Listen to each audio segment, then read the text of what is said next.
Ayan guys, ginawa nila yung bakal para mga lakal sila dun sa mga nahukay sa kalsada para may pera sila. Kasama pa ang anak nila, oh. Nilalagari pa nila yan. Ayan.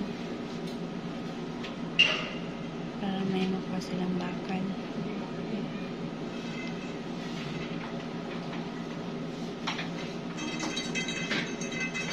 Ayan, ano.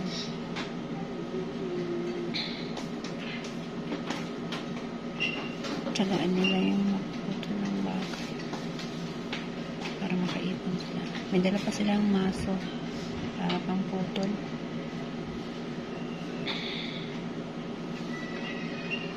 Ayan, nakuha niya na yung bakal. Ano, bigat niyan. Ayan.